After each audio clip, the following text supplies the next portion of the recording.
মই বোলে কিবা কলো বোলে ঘেন্টা বুলি মই ঘেন্টাটো কওঁ আকৌ অসমৰ হাৰ্টছব জুবিন গাৰ্গে বিতৰ্কৰ মাজত সোমাই পৰিল হয় জুবিন গাৰ্গে মাজুলী সংগীতানুষ্ঠানত মাজুলী সত্ৰৰ সত্ৰাধিকাৰসকলক প্ৰভু ঈশ্বৰ বুলি নকবলৈ কোৱাত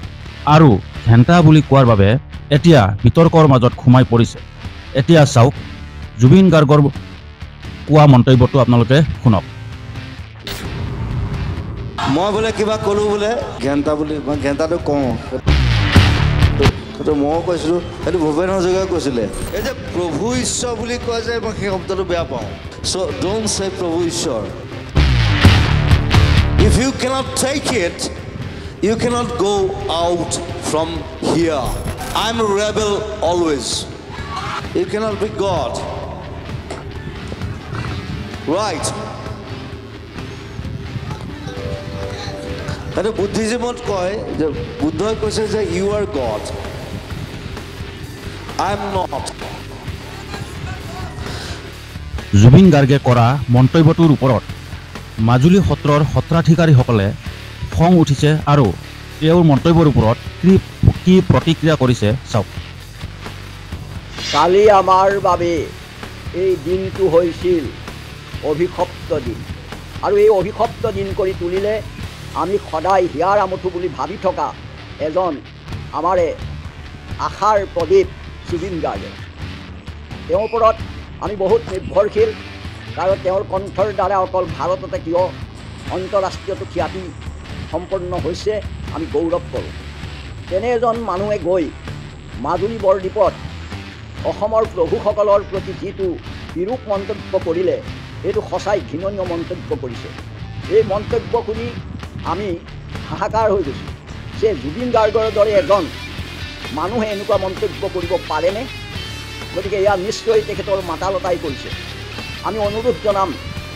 তেখেতে আৱেগিক নহয় বিবেগিক সিদ্ধান্তৰে কামবোৰ কৰি যাবলৈ চেষ্টা কৰক প্ৰভুসকলক এনেকৈ আক্ৰমণ কৰাটো প্ৰায় ভগৱান শ্ৰীকৃষ্ণৰ ওপৰতো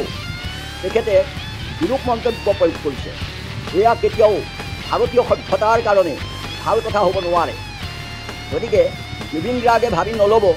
যে মই কোৱা কথাবিলাকে বেদবাক্য হ'ব গতিকে জুবিন গাৰ্গৰ এনেকুৱা কথাই তেওঁক যথেষ্ট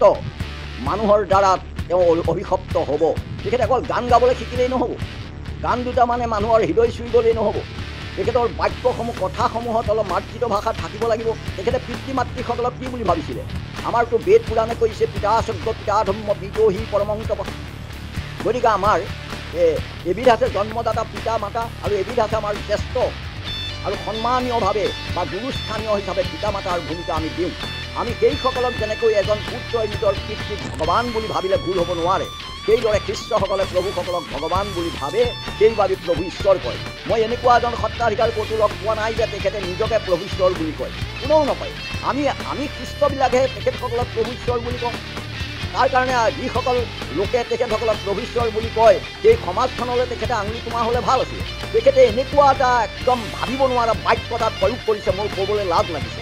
গতিকে এনেকুৱা বাক্য আগলৈ নক'ব আমি 81 বছৰীয়া বয়সৰ অভিজ্ঞতাৰে এনেকুৱা না চুট না ভূত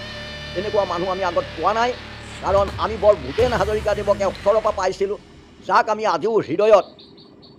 আমাৰ অতি আপোন কৰি আমি ৰাখি থৈছোঁ তাৰা য'তেই নাথাকক কিন্তু আমাৰ হৃদয়ত সদায় বিৰাজমান দিনটোত এবাৰ হ'লেও ভূপেন হাজৰিকাৰ গীতৰ এটা কলি আমাৰ মনলৈ আহে গতিকে ঠিক তেনেকুৱা এজন উত্তৰাধিকাৰী হওক এয়া আমি তেওঁৰ ওচৰত আশা কৰোঁ গতিকে মোৰ এইটো তেওঁৰ প্ৰতি থকা বেয়া আক্ৰোশ কিবা ভাৱ নহয় কিন্তু তেওঁ নষ্ট হ'বলৈ যোৱা এই অৱস্থাটো উটৌ লাগিছে তেওঁলৈ উটৌ লাগি এই দুআষাৰ ক'লোঁ তেওঁ অন্ততঃ এই ভাৰতবৰ্ষৰ সভ্যতাৰ লগত নিজক ৰজিতা খুৱাওক অসমৰ গুৰু দুজনাৰ সভ্যতাৰ লগত নিজকে জড়িত কৰক তেতিয়াহ'লে এই কথাবিলাকৰ পৰা তেখেতে হাত সাৰি থাকিব আৰু আৱেগিক সিদ্ধান্ত নলৈ কেতিয়াও